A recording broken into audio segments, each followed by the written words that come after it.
Howdy folks, and welcome back. It's time we round out the Ezio Trilogy now, isn't it? So today, we are acquiring the Platinum Trophy for Assassin's Creed Revelations. This game, much like Brotherhood, used to have multiplayer achievements, but has since been swapped out for the Lost Archives DLC trophies, making the Platinum finally obtainable.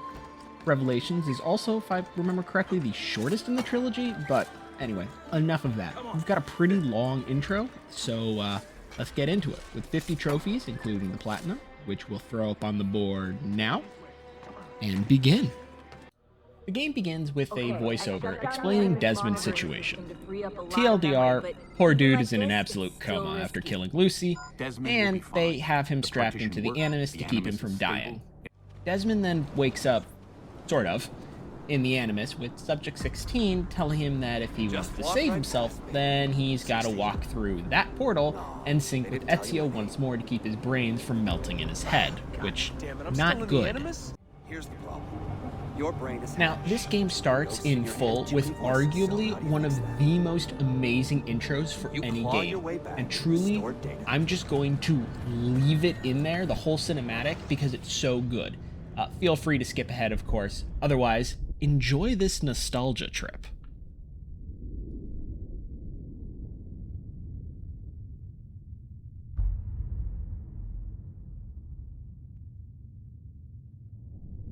Claudia, my dearest sister. I have been in Acre a week now, safe and in high spirits, but prepared for the worst. The men and women who have fed and sheltered me here also give me warning that the road to Masyaf is overrun by mercenaries and bandits, not native to this land. What this could mean, I dread to guess.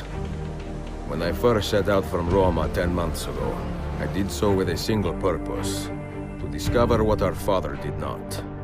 In a letter written the year before my birth, he makes mention of a library hidden beneath the stones of Masyaf Castle, a sanctum full of invaluable wisdom. So what will I find when I arrive there? Who will greet me? A host of eager Templars, as I fear most strongly. Or nothing but the whistling of a cold and lonely wind. Masyaf has not been home to the assassins for almost 300 years now. Can we still claim it for our own? Are we welcome there? I am wary of this fight, Claudia. Not because I am tired, but because our struggle seems to move in one direction only, towards chaos. Today, I have more questions than answers.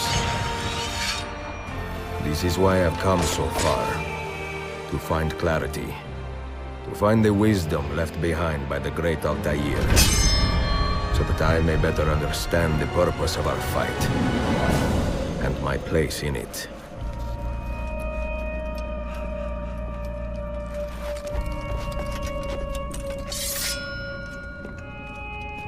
Should anything happen to me, Claudia, should my skills fail me, or my ambition lead me astray, do not seek retribution or revenge in my memory, but fight to continue the search for truth, so that all may benefit.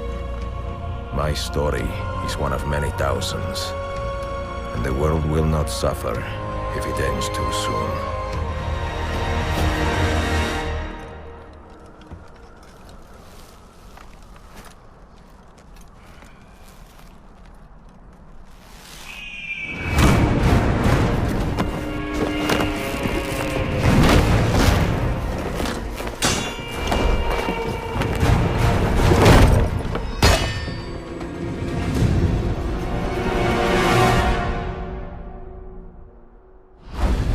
Now that that amazing bit is done, let's actually get into some gameplay. This first section is just a tutorial on how to fight, climb, and so on, but it takes place in Masyaf Castle, which is always pretty cool.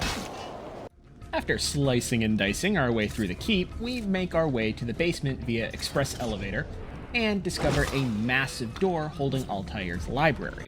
There's no way to open it, as the Mason says, but he does note that the big boss guy carries around a little journal with him, and that one of the keys has already been allegedly found. Our task is now clear. The hunt for the Templar captain begins. Our first order of business was following the Templar through the Masyaf village as we look for said captain. Once we find him, of course, we get into a pretty hectic chase scene, first on hanging by a rope, and then an actual cart duel, which I won't say we lost, but we did get thrown over a cliff and badly wounded, so I'm not going to say that was a win either. This last bit is the stealth tutorial. You just have to make it through the area and not get spotted until you reach the final portion. You climb up a massive tower, and then, without a fight, you just poke the old bastard in the heart. He reveals the Templars are looking for the Grand Temple, though he dies before saying what it is. We do, thankfully, grab the journal from his corpse, which is Nicola Polo's journal, so that should hopefully help find the other keys, and finally, we obtain our first trophy, Best Served Cold, for completing Sequence 1. Okay, so admittedly, this next section is just weird.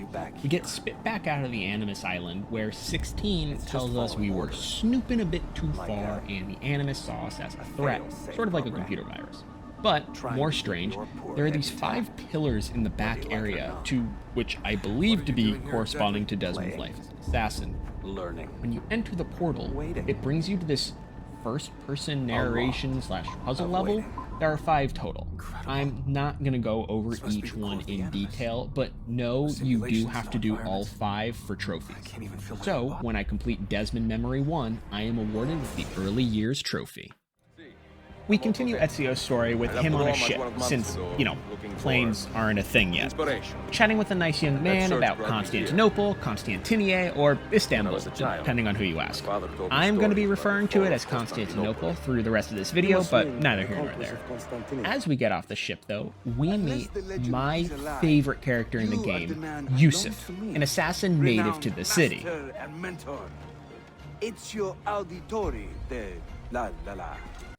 I will admit, Revelations takes a little bit of time to sort of start going. The introduction takes a bit of time, and right now we're still in that introductory phase, so I'll just give the synopsis of the story. Yusuf explains that the Templars have taken over a faction of the Byzantines who were toppled when the Ottomans took over and are currently fighting to take the throne back. He then goes on to show us a new tool of the trade, the hook blade, which allows for double assassinations, but can also be used to escape combat and traversal. It's sort of like the long jump from 2 in Brotherhood, but just cooler.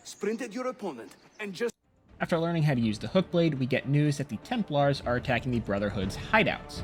This will introduce to us the new type of gameplay and trophy. The Den Defense is a tower defense game that, if you lose, means you'll lose the district. Towers and districts work the exact same as in Brotherhood. Burn the signal fire, Templars clear out, and you can rebuild and buy the shops to increase your money. Now, I knew of this trophy going in, so I thought it would be best to get this one out of the way right now, and I was right. By not using our cannon and succeeding in a den defense, I am awarded with the Iron Curtain Trophy.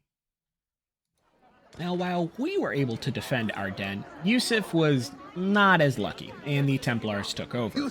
But before we deal with that problem, Yusuf is going to show us about the other major new gameplay mechanic, bombs.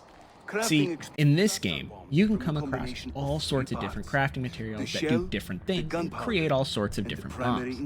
This can include standard shrapnel, to poison, to sulfur bombs that clear an area. This is a system I did not use a lot of my first time around, but there are achievements tied to bombs, so I'm going to explore this a lot more. After our little explosive lesson, we go to the den that was taken over, kill the captain, light the signal fire, and get ourselves the trophy Istanbul and Constantinople for completing Sequence 2. So I like this. Unlike in Brotherhood, where it took a bit of time to be able to start recruiting assassins, in Revelations, we get to it relatively quickly. It works the same as it did in Brotherhood, but with some more depth. The basics are the same, though. 3 dens to unlock more spaces to recruit more assassins. You can then use those assassins in missions, or send them out on, normal assassin missions. At level 10, the assassins can then become a den leader, and they will have unique missions that must also be completed to 100% sync. Now, the mission board's a little different, as unlike in Brotherhood, you can actually take over the cities. Besides money, taking over cities and holding on to them is important for a later trophy, so just assume throughout this whole time, I'm working on this in the background. So before we continue the story, we have a couple miscellaneous trophies to knock out of the way. The first one requiring that we climb the Hagia Sophia in 25 seconds, and in doing so, receive the Spider Assassin Trophy. This next trophy was actually kind of funny and came by complete accident, actually. So, by getting our money back from a Templar tax collector, we are awarded with the Tax Evasion Trophy. Our next stop is Niccolo Polo's old trading post, as Ezio is officially on the hunt for the Masyaf keys. Here, we meet Sophia, the proprietor of the old trading post, now a place for all manner of books. She'll be pretty instrumental later on, but for now it's just introductions. After asking to look around, we find a hidden entrance that leads to a much larger cistern. So, fun little fact, the 100% sync requirement states to not be protected. You can easily get the keys for the next room by using poison. The keys literally and automatically will go into your inventory. No pickup required. Anyway, we make it through and find the first Masyaf key, which we show to Yusuf upon exit. He tells us he's making the rounds to the Assassin's allies, and Ezio offers to take part in the task and to speak with the Romani. That being said, before we do anything else, after assassinating our 5th guard using the Hidden Blade, we are awarded with the Overkill Trophy.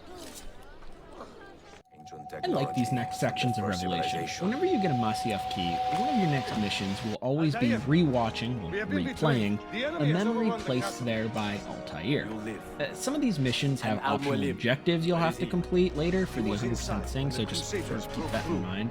In this memory, it's before Al-Mualim is killed, when an ex-assassin either turned Templar, or was always a Templar, attacks Masyaf. He gets killed, obviously, as Al-Mualim has a nice moment with Altair, asking why he allowed the Templar grace before he died, with Altair responding that all men should be shown kindness in death.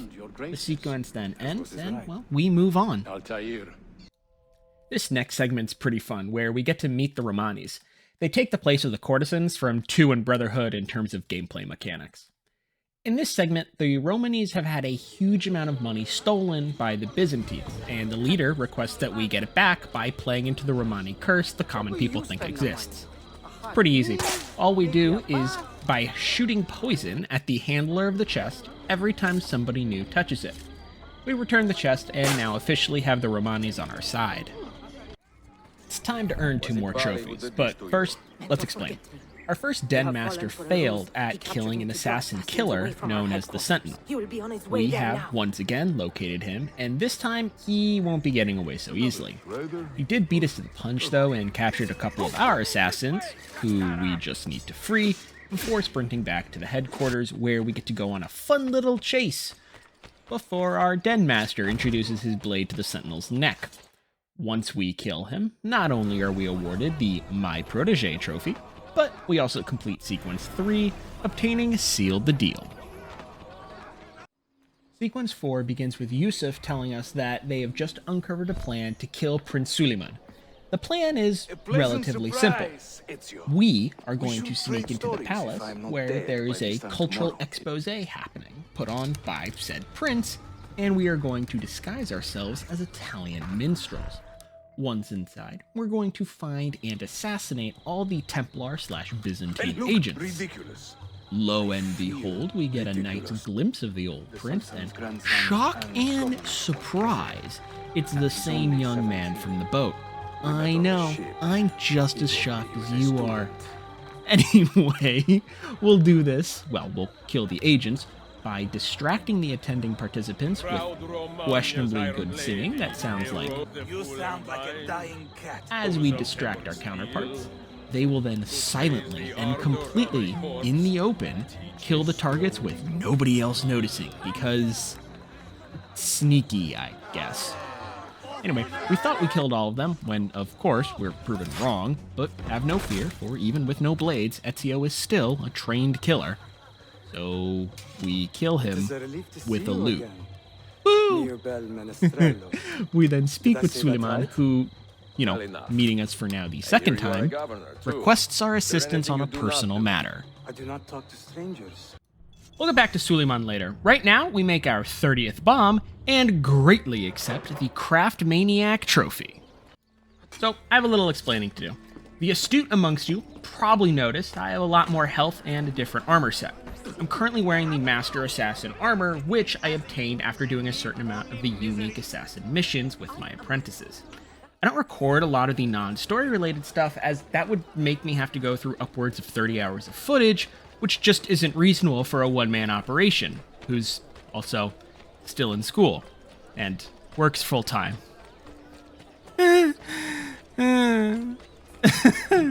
Anyway, I just wanted to let you know you'll never miss a trophy or anything story-related, but a lot of side content is usually cut for the sake of brevity. With that, let's continue.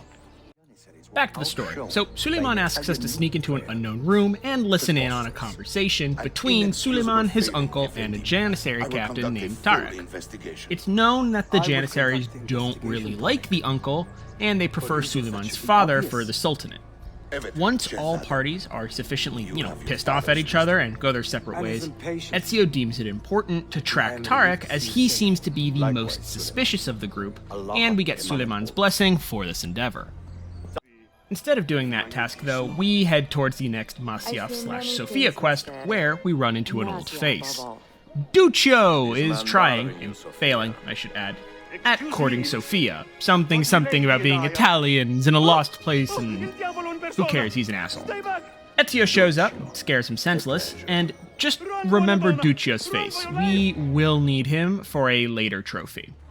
Anyway, Sophia tells us that she's been waiting here at the dock for about an hour, as the Janissaries won't let her pass and collect the items she ordered. Something, paperwork, who cares, we're Ezio. Of course, we retrieve said painting and head back to Sophia's shop, where we are given our next location to search for the missing book that will lead inevitably to the next Masyaf key. We find the book and it leads us to the next location for the key, Galata Tower. It was under our nose the whole damn time. Anyway, this is a pretty simple dungeon run, as it's very straightforward, though the only slight complicating factor is that you do have to do it in under 6 minutes to obtain the full synchronization. In case you aren't aware, I hate timed anything. As a resident loot goblin and slow gamer, I don't like to feel rushed to finish objectives, but whatever, that's neither here nor there. We complete the run, finding the Masyaf key, which will lead us into our next Altair memory. This next Altair memory takes place right after the events of Assassin's Creed 1. This ends, of course, with the death of Al-Mualim. Altair walks the mentor's body out and sets him up on a pyre to burn the body away, on the off chance this is still one of his decoys. This pisses off Abbas, a fellow assassin who has a long history with Altair, and the burning of the body causes conflict amongst the assassins. Some view it as necessary, as others view it as sacrilegious. The inter-assassin deathfest finishes with Abbas actually attempting to use the Apple of Eden. It backfires, obviously, and it's up to Altair to stop such madness, which he does, and ending the sequence, while also awarding us the Prince for completion of Sequence 4. The plot continues as Ezio now starts his hunt for Tarek. He finds him in the Grand Bazaar, and after a good amount of sneaking around and following, we finally catch up to him where we hear he will be meeting with somebody down by the arsenal. Yes, it's time for us to mosey on down to the arsenal. We find Tarek talking with a man named Manuel Paleologos. I'm not going to be able to pronounce that for the rest of this, so just Manuel. He is the nephew to the deposed Byzantine emperor. It seems our old boy is looking to make some sort of comeback, and it looks like Tarek is helping him. Yusuf lets us know that some of his men saw shipments of guns entering the arsenal. So, what do when you want to enter some place you know you will die in without a distraction? That's right. You cause a riot. So, that's what we do. Starting a riot and protecting the people, they finally break the door down, and we gun it for the storage. Get it? 'Cause guns, gun it. Ha! Anyway, At the storage, we see all Manuel clearly looking over something, and when we take a look inside, it's guns. Yeah, it's just guns. Seems Tarek turned traitor. We bail from the arsenal, knowing our next steps are very crucial. Now, what are those next steps? Easy. We're gonna go visit Sophia because, well, she has the next part of the code broken. She did have her home broken into, though a painting was stolen. So, of course, we steal it back for her.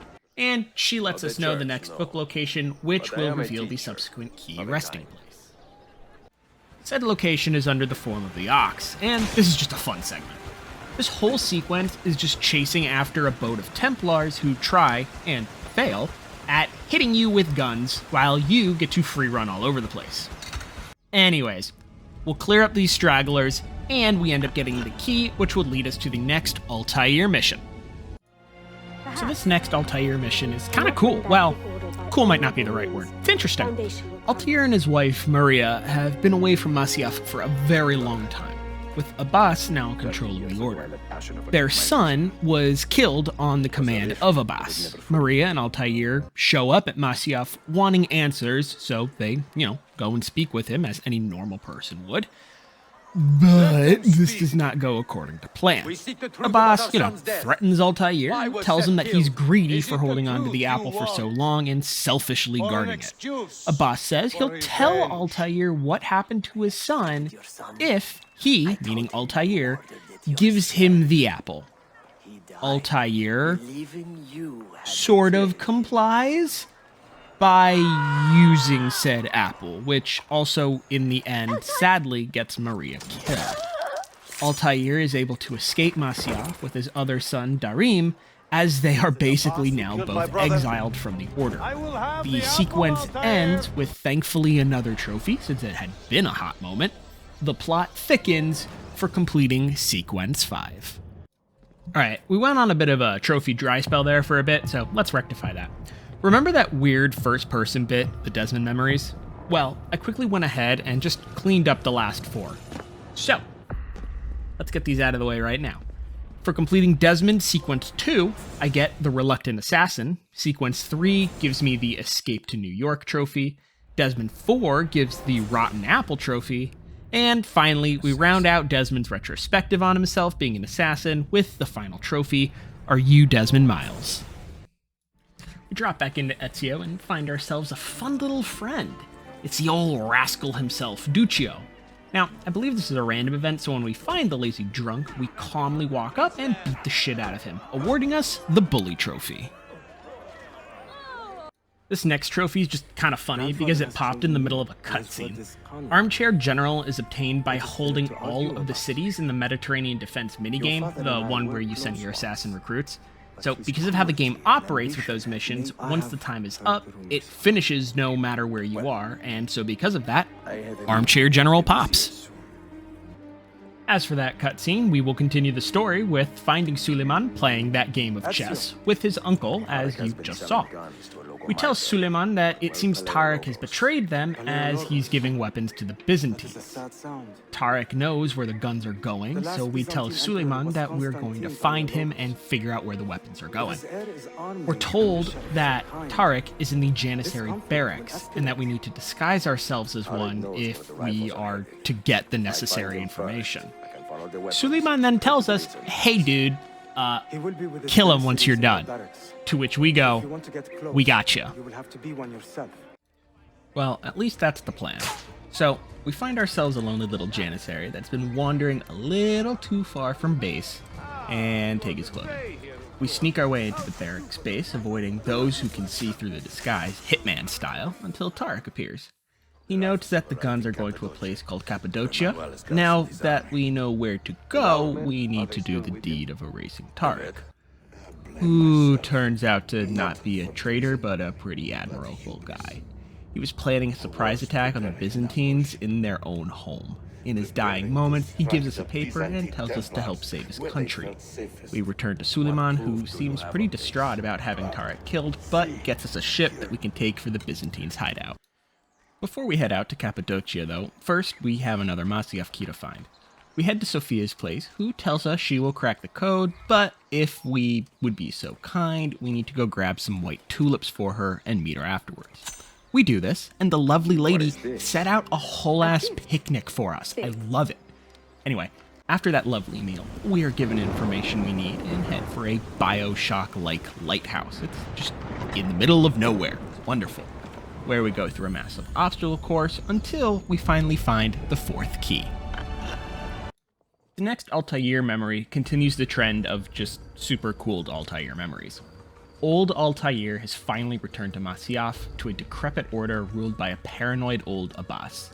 Several other assassins are tired of Abbas's rule and join with Altair as he walks his way up towards Masyaf Keep. Upon entering the keep, most of the assassins in attendance back down, though a few do try to make a quote-unquote last stand, old man teaches them what's up.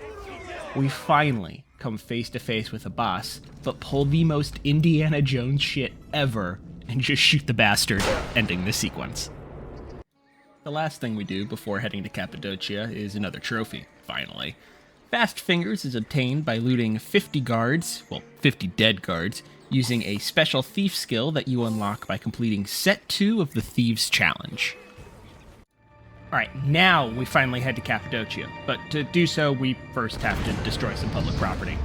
A great chain has gone up across the harbor, and we are unable to leave until that chain is down. So, we knock down the lighthouse, cross a fiery hellscape of burning bodies and ships, and land on ours bound for Cappadocia. We are also awarded our next trophy, Successes and Failures, for completing Sequence 6. Alright, so we've now finally arrived in Cappadocia, and let's just sort of go through this whole section relatively quickly. The only interesting stuff really happens at the end, trust me. So, our goal here is to kill Manuel, but to do so, we must first make contact with Tarek's spy. We do, and she seems displeased that it's just one of us and not a whole-ass battalion, but she tells us her men are being held captive and that she's going to save them. Cut to her being captured, and, well, now we need to save her. You are welcome. After saving the spy, we then meet up with her at a public execution where her men are going to be, well, killed, but I imagined you gathered that from the context. We save them by first failing to kill, and then actually killing Manuel's bodyguard. We still have to snuff out Manuel himself, and to do that, we are going to create a mass panic event by setting the armory on fire and causing a massive explosion. We chase Manuel to a pier, where one could call it a fight. I personally call it a slaughter, because he died almost instantly. And we obtain the 5th Masyaf key from him. As we're going to leave, who appears but Suleiman's uncle, who has been working with the Templars the whole damn time. He tells us to bring him all 5 Masyaf keys, or else Sophia won't get to see tomorrow. And move as one body with one mastermind. After that little threat, we book it from the pier and Cappadocia, arriving back on our ship, and we watch the 5th Altair memory. This one's quite short. All we do is we see Altair speaking with the Polos, handing them the Masyaf keys and some books, and asking they hide them in their travels. Upon completion, we are also awarded Old Boss, New Boss for completing Sequence 7. We are quickly approaching the end of the game and are only at 21 trophies. Before the official cleanup, let's pick up a few more. I Can't See You is achieved when you kill 5 guards under the cover of a smokescreen. I couldn't figure out if it was at once or cumulative, though, so just keep that in mind. This trophy, the Mentor, pops after you've completed every unique Master Assassin quest, getting 7 Master Assassins total. Note, you do not need to get 100% sync for any other achievement, so don't stress yourself out too much about that. Show Off admittedly took me longer than it should have. You have to parachute onto a zipline. Remember, when you drop from the parachute, to hit the grab button before you hit the zip line, else Ezio won't actually grab it. Heed my advice, it comes from experience. PD Race has, I believe, 8 bomb tutorial missions, as I had mentioned before. Once you complete all 8, you are awarded the Pyromaniac Trophy. Keep in mind, 100% sync is still not required for any other achievements, or trophies. Remember those challenges for all the different guilds? Well, once you complete every challenge for one guild, you are awarded a Friend Indeed trophy. I recommend the Assassin's Guild as their challenges are honestly the easiest. The Worth 1,000 Words trophy is obtained after getting all 10 of Ishak Pasha's memoir pages. These unlock after getting 25 of the Animus fragments, where you can then buy a map that shows you all of their locations. Note that you will need to collect all 10 for a later trophy as well, not just this one. The next trophy, Capped, was a grind, but a relatively easy one. You need to collect all 100 Animus fragments, but after collecting 50, the rest of the uncollected ones will automatically appear on the map. Alright, so this is where those 10 memoir pages are used in the second round, so to speak. When you collect all 10 while you do get the other trophy, it also unlocks a parkour dungeon in the Hagia Sophia. Once you complete it and obtain Ishak Pasha's armor, you are awarded the Holy Wisdom trophy. Okay folks, it's now time to finish up the story before the official cleanup and the DLC, which, well, I have opinions on that. We start off by getting to Sophia's shop, where not only is she gone, but our favorite assassin Yusuf is dead, stabbed in the back with a note. We do not take this lying down and gather the entire Brotherhood to assault the arsenal in search of Ahmet. This is exactly what we do. We storm the arsenal with our Brotherhood, cutting everyone down we see. We also have unlimited assassin calls, so walking slowly and raining arrows was just fun in general. We find Ahmet, and he goes on about his Templar ideals and so on, and then tells us to bring the 5 Masyaf keys to Galata Tower, or Sophia dies. Not wanting her death on our hands, we let him go when Suleiman appears, saying he heard everything, and, he had Ahmet tracked when he returned. He obviously does not agree with Ahmet's, ideals, but requests that Ezio not kill him. Ezio didn't not agree to that, but didn't say, yeah, I'll kill him or I won't. It was sort of one of those, like, we'll see. Our next stop is getting the 5 keys and bringing them to Ahmet for the exchange. Shock and surprise, I know, the Templar has Sophia at the top of Galata Tower, ready to throw her over even when we hand over the keys, because he's an asshole. Anyway, we hand him the keys and book it up the tower, only to find it's, shock and surprise, a fake! This guy, he just sucks. From the top of the tower, we see Sophia being hung because Ahmet's continuing to be a dick. And I don't know if he was just never planning to set her free or was just using her as a distraction to waste Ezio's time. Not able to waste any more time, we bring Sophia with us on our chase against Ahmet, which ensues an interesting scene in general. Here, we're hanging from our parachute as men on horseback try to kill Sophia and, well, us. During this sequence, we actually get our next trophy, Lightning Strikes, for killing 5 guards in 5 seconds with our hidden blades. With the sequence complete, we go careening off the side of a mountain and fighting Ahmet until we hit the ground. We wake up, ready to continue the fight, when Selim, Suleiman's father and Ahmet's brother, shows up with his army. Ahmet keeps shouting at the Janissaries that they do not follow Selim, they follow the Sultan, and Selim pulls the I am the Sultan card. He proceeds to kill his brother, something which historically is not actually uncommon during this time. There's a whole word called viziricide, which is when the up-and-coming Sultan, kills the old advisors. It was like a whole thing. Anyway, not the point.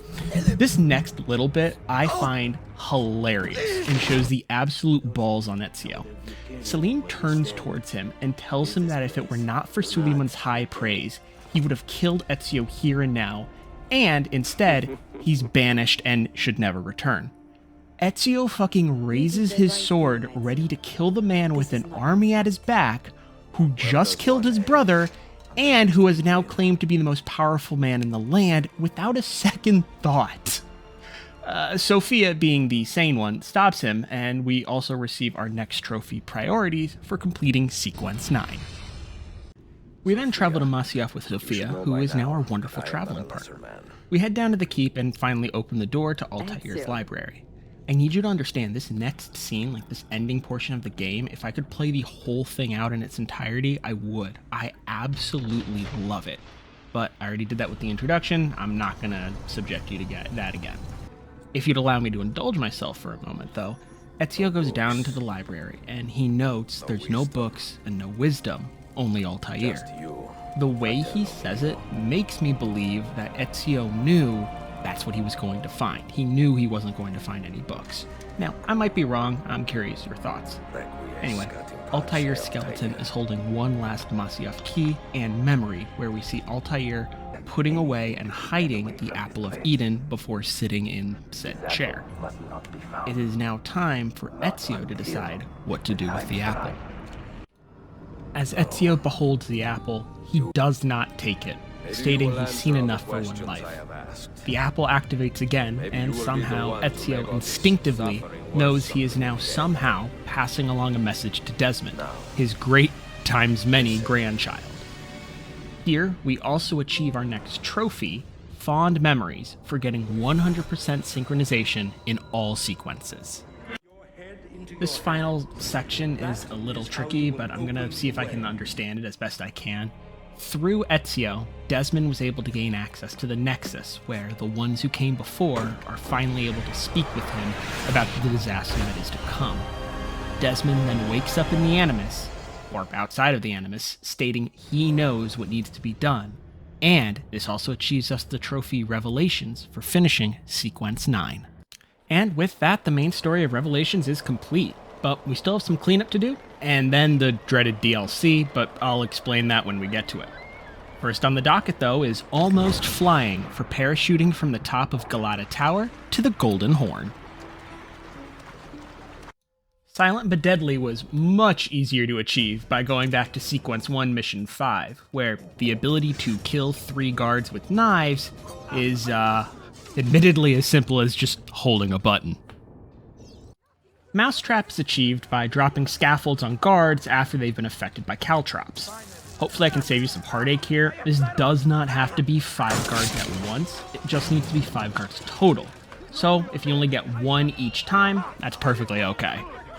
Monster Dance requires a poisoned guard hit and knock out 3 civilians. This was admittedly kinda rough, but I was able to make it happen by first throwing money on the ground to attract a crowd, and then poison a guard for the intended effect.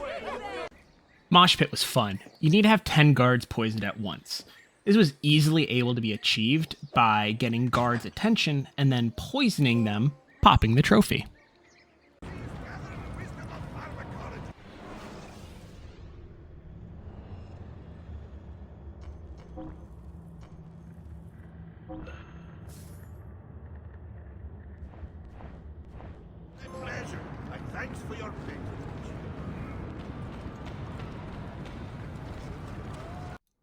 Alright, with that, all the base achievements have been completed, so let's talk about the DLC, The Lost Archive.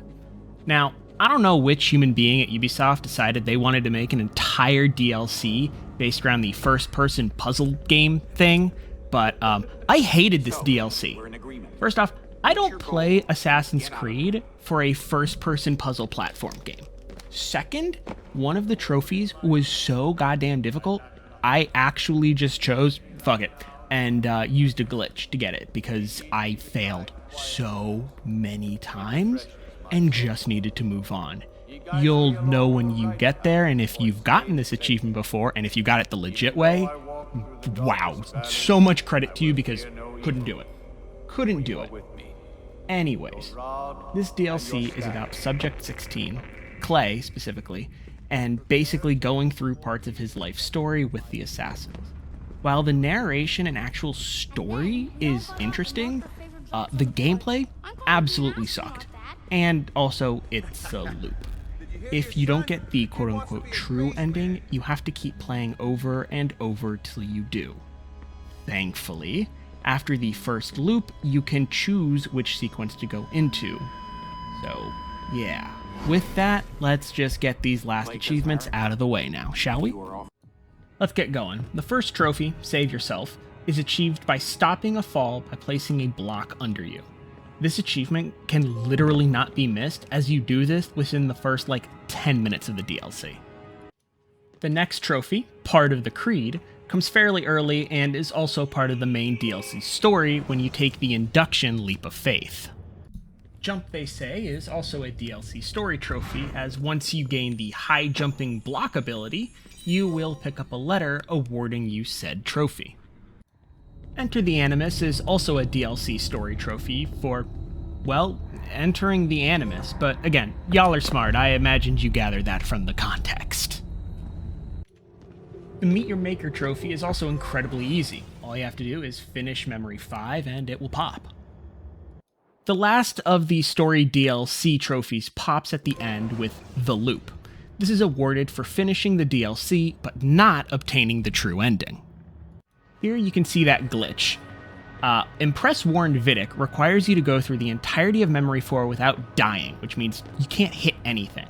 The problem? It has some of the hardest puzzles because of how the first person works. If you're even a little bit off, you can't pass certain locations and you'll die. So anyway, I used this glitch and called it a day. The Cross the River Styx trophy wasn't hard per se, it just took some tries and getting used to the jump heights. To achieve this trophy, you just have to cross the river without dying. Throughout the DLC, there are 20 of these fragments you need to pick up to achieve the true ending. Once I collected all 20, I was awarded the Find All the Pieces trophy. Once you collect all 20 of the fragments, the true ending becomes available by finding the secret door in Memory 5, which also happens to grant the Break the Loop trophy. And with that, we obtain the Platinum Trophy, the Conqueror, for Assassin's Creed Revelations. I want to apologize, this video should have come out about last week, but I got really sick and couldn't really record any voiceover. I loved this game, minus the DLC. Because I was so sick though, I have had a lot of time to work on Assassin's Creed 3, though that game and the subsequent recordings have given me no end of trouble, but you'll see what I mean when that video comes out. With that though, I would like to thank you all for watching. Please remember to like, comment, and subscribe, and I'll see you in the next one. Peace!